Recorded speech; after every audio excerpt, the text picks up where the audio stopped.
Alright, hello boys and girls, welcome to HeroesMart Homeschool Academy. My name is Mr. Lan. I am going to be walking you through 4th grade social studies, week number 12, and specifically we're going to be talking about Texas and system of government part 1 today. So there are certain symbols and customs that are prevalent in the state of Texas, which you should be aware of at the 4th grade level. So we're going to be talking about some of those today over here. So let's get started. All right, so did you know that there had been 6 flags that had flown in Texas since the 1800s and actually 1500s? Well, the first flag that flew in Texas was the flag of Spain, because the Spaniards colonized Texas to start with. And their flag flew from 1519 to 1685, and there was a little gap, and then from 1690 to 1821.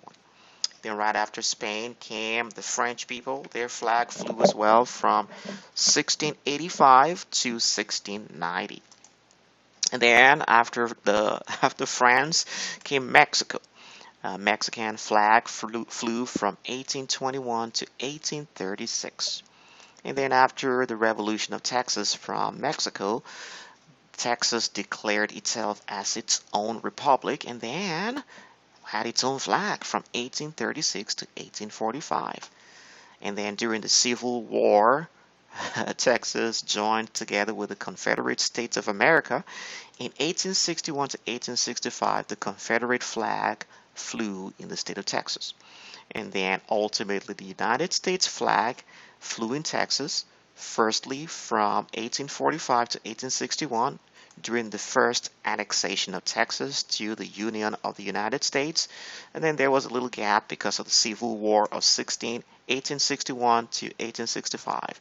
But then right after the Civil War, the flag of the United States flew and is still flying in the state of Texas from 1865 to the present moment. Pretty cool, right? 6 flags in the state of Texas. All right. So another critical monument that you need to be aware of is the San Jacinto monument.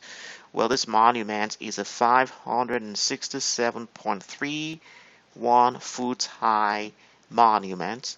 It's located in Harris County, Houston. It commemorates the Battle of Texas's Revolution from Mexico, and it was constructed between 1936 to 1939. And I believe it was dedicated actually on April 21st of 1939. So that's a pretty significant monument because we're trying to use it to remember the Revolution of Texas from Mexico. What about the Alamo? Well, the Alamo is a Spanish fortress compound which was founded in the 18th century by Roman Catholic missionaries. And it is located in San Antonio, Texas. It was the site of the Battle of the Alamo, which General Santa Anna came to squash the Texas Rebellion during the 1836. So that's pretty significant. All right, the Alamo. All right, and another thing over here that's pretty cool is the Our Texas song, which the lyrics of that song can be seen over here. And you're welcome to type it into YouTube. You are going to see the actual rendition of the song, so you could follow along. You could follow along with the lyrics of it when you get a chance to type it into YouTube over there. And then there is the pledge to the Texas's flag, the flag of Texas. What is the pledge? It goes like this: honor the Texas flag. I pledge allegiance to thee, Texas, one state under God, one and indivisible. All right. So those are pretty common customs and symbols celebrated in the state of Texas. And of course, there is the Texas Independence Day, which is March 2nd, 1836, to celebrate the adoption of the Texas Declaration of Independence following revolution against Mexico. So March 2nd of every year is marked as Texas Independence Day.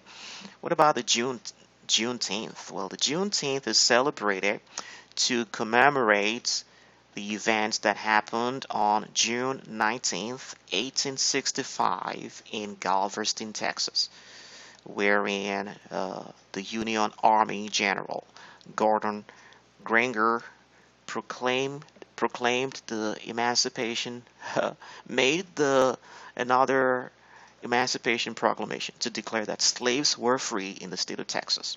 Okay, that came right after the war. And 13 Confederate states were defeated by the Union Army. The Confederate states were like South Carolina, Mississippi, Florida, Alabama, Georgia, and of course Texas was part of it as well. All right, so pretty significant historical accounts with regards to our states that you should be aware of. And then there are quick refreshers over here from third grade to still remember the branches of the government. What stops one branch of government from becoming too powerful? They call it separation of powers, checks and balances. Certain facts about the U.S. president, what the president can do, what the president cannot do. You're going to see over here who makes federal laws. It's the legislature. All right. So please go ahead and turn to page number 34. You are going to see a place over there to answer a few questions that you can use to retain this content a little bit better. All right. I want to thank you, boys and girls, for joining me today. Remember, God cares about you, and so do we. Until next time, bye-bye. I'll be your hero's buddy, and as you study with HeroesMart, I will be your friend. So don't you worry.